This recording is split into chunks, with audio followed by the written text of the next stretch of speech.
네, 마지막 시간 물류에 대해서 이제 설명을 드리려고 해요. 이 물류라는 게 이제 거창한 게 아닙니다. 제가 서두에 말씀드렸던 게 수출, 운송, 뭐 수출, 운송을 해야겠네요. 수출, 운송, 보관, 수입, 이러한 활동을 모두가 다 저는 물류의 활동이라고 바라보고 있습니다. 그러니까 수출 및 수입 활동을 포함하는 생산자와 소비자의 시간적, 공간적 문제를 해결하기 위한 활동, 생산자와 소비자의 시간적, 공간적 문제를 해결하기 위한 활동을 물류라고 합니다. 생산자는 국내에 있어요. 소비자는 어디 있죠? 해외에 있습니다. 얘는 국내에 있고 해외에 있죠. 그럼 생산하기 위한 원재료가 국내에서 다 발생하지 않고 수입 원재료로 사용했다 그러면 이 원재료를 조달하는 과정에서 수입이라는 활동이 이루어지는 거죠. 그리고 국내에서 해외에 있는 소비자한테 물품을 배달, 전달, 납품하기 위해서는 수출이라는 통관 과정이 이루어지죠. 그래서 수출, 수입 활동을 포함하는 모든 활동을 물류라는 활동으로 할 수 있습니다. 물류의 정의는 보시면 이렇게 나와 있어요. 소비자가 물자 흐름의 재반 활동, 운송 보관, 하역 포장, 정보 처리 활동을 포함한 물류 최적화 대상, 생산자와 소비자 간의 시간적 공간적 효율의 창출, 그리고 이제 요게 조금 다르죠. 로지스틱 관점의 전략적 물류 활동과 SCM 관점의 전략적 물류 활동이라는, 협업적 물류 활동이라는 게 있어요. 이거는 공급망 사슬에 대해서 조금 아셔야 되는데 이 부분은 제가 조금 이따가 다시 설명을 드리도록 할게요. 자, 물류의 구조 활동을 조금 볼게요. 보시면 조금 작게 보일 수도 있는데요. 자, 주식회사 ABC라는 업체가 있어요. 주식회사 ABC라는 업체는 국내에서 생산하고 판매를 하는 업체입니다. 이거 국내에서 생산해서 판매를 합니다. 이거를 직접 수출도 할 수 있고요. 간접 수출도 할 수 있고요. 이 업체는. 그리고 또 국내에서 내수 판매용으로도 할 수 있습니다. 원자료는 어떻게 조달하죠? 이 사람이 수입해서 구매하기도 하고 국내에서 구매하기도 하죠. 자, 수입해서 구매할 경우에 이 사람은 지금 뭐가 필요합니까?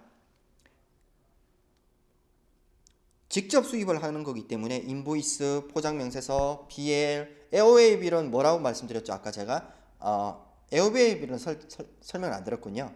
예, 해상으로 들어오면 BL, 항공으로 들어오면 에어웨이 빌입니다. 그리고 원산지 증명서를 첨부해서 수입을 했습니다. 그리고 국내에서 조달할 때는 구매 확인서는 내국 신용장을 이용하셨죠. 여기에 또 플러스적으로 뭐가 있을 수 있을까요? 이 사람이 원산지 포괄 확인서죠.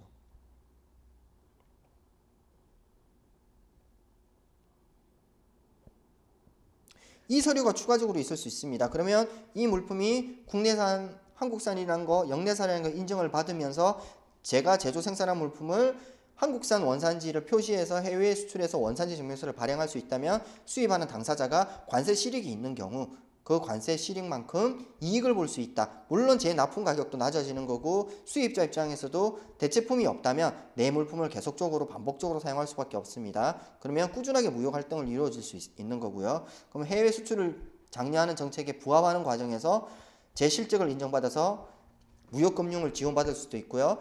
수출 바우처 사업을 통해서 일정 부분 제가 국내에서 지원을 받을 수도 있습니다. 이 모든 활동을 위해서 수출 금액이 많아지기 위해서는 제 가격이 경쟁력, 협상 테이블에 올라갈 때 경쟁력 있는 가격이 되어야 된다. 그 부분을 설명하기 위해서 원산지 포괄 확인서를 추가했어요. 자, 국내 판매하는 건 내수용이죠. 국내 판매하지만 수출 기업한테 물건을 줄 수도 있어요. 그럼 제가 수출 기업할 때 줄 때는 제가 간접 수출자가 될 수 있다고 말씀드렸습니다. 그럼 이 사람은 원재료 내수 구매하는 것과 똑같죠. 수출 기업이 저한테 구매 확인서 발급을 해주라고 하면 제가 구매 확인서를 발급받을 수 있죠. 그리고 부가적으로 원산지 포괄 확인서도 갈 수 있다고 말씀드렸습니다. 제가 직접 수출하게 되면 인보이스, 포장명세서, BL이나 원산지 증명서가 필요하죠. 그러고 나서 수출이 이루어지면 이 납부한 사실에 관세가 있든지 관세 납부를 했을 경우에 만약에 그게 아니라면 개별 환급 아니면 간이 정액 환급을 통해서 환급을 받을 수 있다고 말씀드렸습니다. 그러면 원산지 검증과 환급금 심사를 하게 됩니다. 원산지 검증이라는 건 수입국 세관이나 아니면 수출국 세관에서 이 원산지가 제대로 된 원산지가 맞아? 이게 아닌 것 같은데 의구심이 들 경우에 검정을 합니다. 검정을 하게 되면 그 검정 절차에서 서류를 납부해야 되고요. 그 적정한 시간에 납부를 해야 되고 그리고 나서 나중에 해신을 받게 됩니다. 해신을 받았을 때 인정을 할 수 없어. 그러면 수입자가 그동안에 관세를 납부하지 않았던 걸 한 방에 추징당하고 그 추징되는 금액뿐만이 아닌 가산세까지 납부를 해야 됩니다. 그러한 문제로 인해서 기업이 많이 어려움 겪는 경우도 많습니다. 이 모든 책임을 누가 져야 될까요? 관세사가 질까요? 아니면 포워드가 책임을 질까요? 그러지 않습니다. 대부분의 경우는 화주분들이 책임을 집니다. 물론 관세사가 유권 해석을 잘못하거나 법정 품목분류 사전심사를 받으실 걸 권유했는데 화주가 받지 않았거나 또는 서류 작성 과정에서 약간 오류가 있거나 이런 경우에는 관세사의 일부 책임이 있을 수 있지만 그거 아닌 경우에는 관세사의 책임이 아니라는 점 알고 계셔야 됩니다. 그래서 모든 이런 진행하는 작업에 있어서 책임은 화주한테 있습니다. 그래서 나중에 수입자가 관세 추징을 당해서 이러한 부분을 분쟁 발생하는 거죠. 계약서에 명시되어 있다라고 한다면 수출자는 그 부분을 책임을 져야 되고 손해배상까지 하게 됩니다. 그래서 원산지 검정, 환급금 심사에서 과다환급을 받은 경우도 마찬가지죠. 이 부분에 대해서 신경 많이 쓰셔야 된다고 말씀드렸습니다. 자, 수출기업에서 하게 되면 이 수출기업은 수출자가 되는 거죠. 이러한 서류를 통해서 똑같은 과정을 거치지만 환급은 누가 받나요?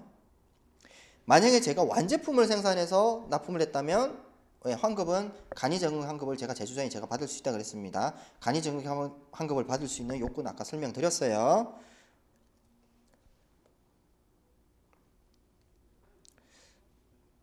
물론 수출자가 완제품을 만들면 수출자가 이 납부한 사실이 환급세액을 계산을 해서 개별 환급을 받거나 또 간이적응 환급을 선택해서 받을 수 있습니다. 그래서 이 구성이 이렇게 되어 있다. 이러한 시스템으로 돌아간다라는 걸 아시면 될 것 같아요. 이거의 하나의 과정을 저는 수출 수입 활동을 포함하는 생산자와 소비자를 시간적 공간적으로 연결해주는 활동, 이러한 활동을 저는 물류라고 말씀을 드렸습니다. 무역에서 바라보는 물류의 시스템을 이렇게 보시면 될 것 같아요. 자, 물류의 목적이 뭐죠? 저희가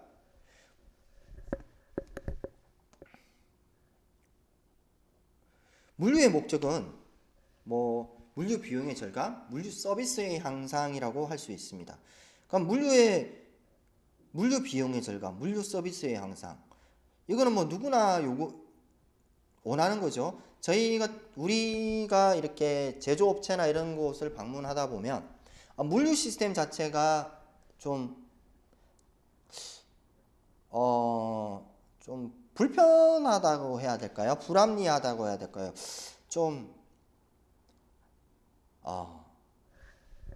비용 손실이 많이 나는 그런 시스템을 갖추고 있는 업체들도 많습니다. 그래서 그걸 절감할 수 있는 컨설팅을 흔히 물류 컨설팅이라고 얘기를 많이 하는데요.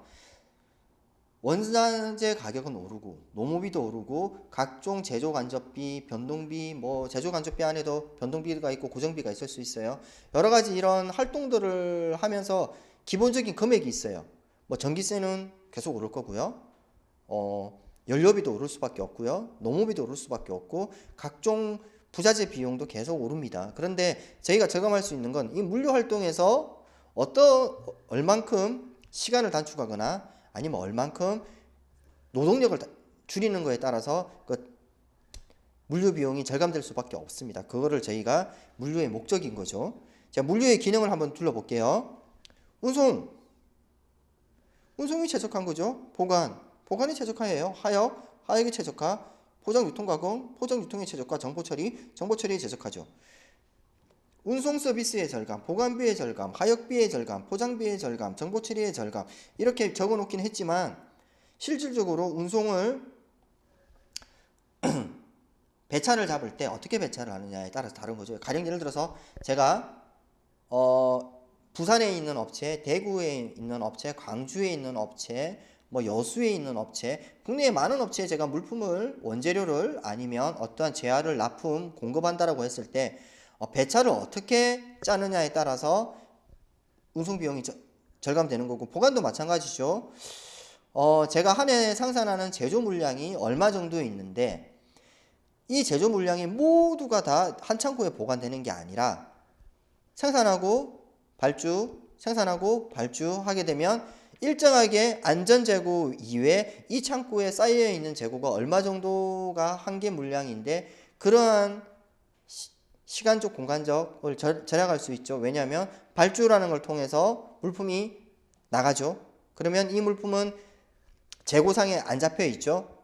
물품이 생산하고 만들어졌지만 일주일 이내에 나갈 거니까, 그런 식으로 해서 이 물품 관리를 계속 관리를 하는 거죠. 그래서 적재량을 어느 정도의 창고에 적재를 할 수 있겠다. 하역 작업도 마찬가지입니다. 팔레트로 요즘은 하다 보니까 렉 설치를 많이 해서 물건을 뭐 2단 적재, 3단 적재도 하기도 하고요. 때로는 이 물품이 이제 뭐 계절이나 날씨에 영향을 미치지 않는 재료다 보면 뭐 야적을 하기도 합니다. 이제 그런 문제인 거고요. 포장 유통은 뭐 우리가 자사에서 포장 유통을 할 건지 다른 업체에서 포장 유통을 할 건지에 대한 최적화 과정이 있을 수도 있고요. 정보 처리는 말 그대로 ERP 시스템인 거죠. 이 ERP 시스템을 가지고 재고 관리, 발주 관리, 수출입 통관에 대한 인보이스 관리, 뭐 HS 코드 검색 기능에 대한 관리, BOM을 할 수 있는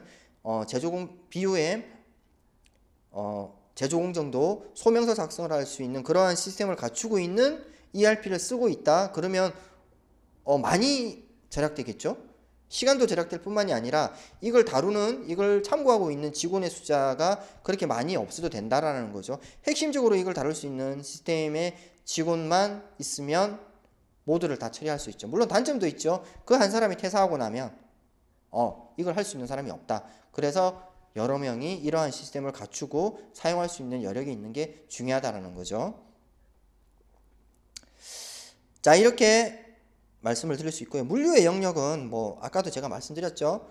뭐 조달 물류, 생산 물류, 판매 물류가 물류의 영역에 추가해서 뭐 해수 물류, 반품 물류, 산해 물류 등도 있다라고 하는데, 저희가 조달, 생산, 판매 물류를 통틀어서 로지스틱이라고 하고요. 일반적으로 자사 물류에 추가해서 협력사의 물류까지 통합 관리하는 물류를 SCM이라고 합니다. 스플라이 체인 매니지먼트라고 하죠.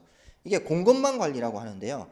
자, 저희 같은 경우는 뭐 우리 회사가 제조 생산을 하지만 또 일부 물품은 원재료는 다른 데서 가지고 오는 거죠. 협력사들에서 그 협력사 공급망까지 관리하는 걸 저희가 조달 물류라고 얘기를 해요. 공급처 조달 시장에서 가지고 오죠. 각각의 협력사에서 자재 물류도 받아오고 생산하고 판매를 하는 거죠. 판매를 통해서 어떤 게 일어나죠? 이제 국내에서 판매할 수도 있고 수출을 할 수도 있어요. 이러한 물류를 전체를 저희가 로지스틱이라고, 협력사에서 가지고 오는 물품, 뭐 공급망에서 반제품이 될 수도 있고 원재료가 될 수도 있고 그게 사람이 될 수도 있어요. 협력사를 통해서 공급망을 통해서 이렇게 조달하는 시장에서 다 합친 걸 서플라이 체인 매니지먼트라고 해서 공급망 관리, 이게 SCM이라고 합니다.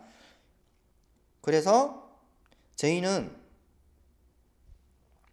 우리 회사의 관리만 잘 되면 되는 게 아니라, 제가 원자재를 다른 조달업체에서 가지고 온다든가 했을 때는 품질 검수를 한 번씩 하셔야 되고요. 만약에 인력을 공급망 시장에서 다리고 온다고 했을 때 적정한 인력인지 아닌지에 대해서 검토를 한 번씩 해야 됩니다. 그거는 이제 어떻게 검토할 수 있을까요? 뭐 원자재를 가지고 온다 그러면 품질에 대한 기준을 정해놓고 이 품질 수준이 떨어지게 되면 적당하지 않다라고 말씀할 수 있는 거고, 이 품질 수준을 초과하게 되면 상당히 관리가 잘 되고 있는 겁니다. 그러면 인력은 어떻게 판단할 수 있을까요? 인력은 객단가라고 말씀을 드리는 거죠. 뭐 사람을 단가로 뭐 취급을 하는 건 아니고요. 생산량이 일정 수준에 미달하게 되면 노동 공급망 시장에서 지금 약간 불리한 거죠. 유리한 조건으로 가기 위해서 그 불리함을 줄여야 되는 거죠. 똑같은 인력을 배치했는데도 불구하고 100이라는 단위를 생산하는가 하면, 똑같은 인력을 제공했는데도 150이라는 물품을 생산하기도 합니다. 물론 품질은 차후의 문제예요. QC에서 품질 관리를 하셔야죠, 별도로. 그래서 품질 관리일지 노동관리일지, 공급망 관리일지 등을 해서 자체적으로 비치를 하셔서 제조 생산 라인을 관리하셔야 됩니다. 이걸 물류 컨설팅에서 제일 우선순위로 봐요. 그리고 나서 수출 관리와 수입 관리를 같이 하는 걸 통합 물류 관리라고 저는 말씀을 드리고 있습니다. 여기까지가 제가 준비한 자료의 내용이에요. 여러분들이 뭐 회사가 무역회사가 될 수도 있고 뭐 제조회사가 될 수도 있고 아니면 국내에서만 공급하는 회사지만 앞으로 수출을 목적으로 할 수도 있고 우리 회사는 수입만 하는데 수출하는 업체에 원재료는 또 납품할 수도 있습니다. 지금 제가 이 수출입 가이드에 담고 있는 모든 내용들이 지금 현직에서 이루어지는 내용들에 대부분 부합하는 내용이지만 솔직히 깊이가 그렇게 있는 내용은 아니었어요. 뭐 신입 교육이나 또는 우리 회사의 자체적인 매뉴얼을 만들 때 아니면 우리 회사 자체적으로 ERP 시스템을 구축할 때 참고가 되셨으면 해서 이러한 자료를 만들어 봤습니다. 필요한 자료들은 저희 홈페이지를 통해서 들어오시면 되고요. 제 이름은 김호중 관세사입니다.